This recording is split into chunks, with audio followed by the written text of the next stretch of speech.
सबै मैदाको रहेछ। हेलो साथीहरू भएर चाहिँ नरिसाउनु होला सबैजनालाई। त्यो चाहिँ हाम्रो बाइजुसँगको सखीहरू हो। यहाँनिर हाम्रो चाहिँ आज बुनिया प्याकिङ हुँदैछ। को हेरिहाल्नु होला है, यस्तो छ। त्यही त यहाँ सँगमै हाल्नुको लागि नि, एकदम ग्रुपमै हाल्नुको लागि। हेर्नु होला, यहाँ दिदीहरू पनि आउनु भएको छ। हामीहरू सबैजना भएर यसरी यहाँ प्याकिङ गर्दैछौँ। हेर्नु होला,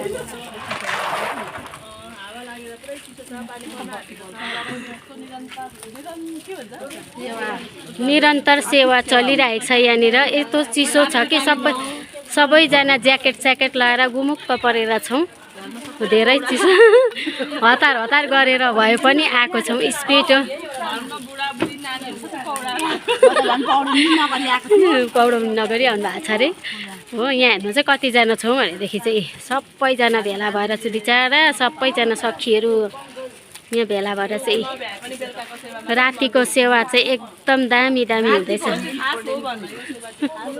यो चाहिँ खास हो। दिनभरि त सबैले गरिहाल्छन्, तर यो बेलुकाको सेवा भनेको चाहिँ हाम्रोमा चाहिँ आएको छ। यति सेवा गर्न पायौँ, धेरै धेरै खुसी छौँ कि छैनौँ? आभारी पनि छौँ, धेरै धेरै आभारी छौँ। के भन्नु छैन भन्नु त बिन्दु ममता दी? हामी एकदम सेवामा लागि परेका छौँ। दिउँसो आउनु नभ्याए तापनि रातिको हामीले जति भ्याउँछौँ गर्दैछौँ। है प्रणाम ममता दिदी, श्यामा दिदी, मिल्का दिदी, हामी अन्त योगाको दिदीहरू। दिउँसो त आउनु पाइएन हो।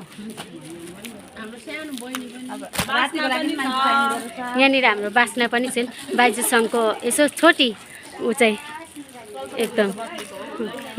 यहाँ चाहिँ योगाको दिदीहरू हुनुहुन्छ सबैजना।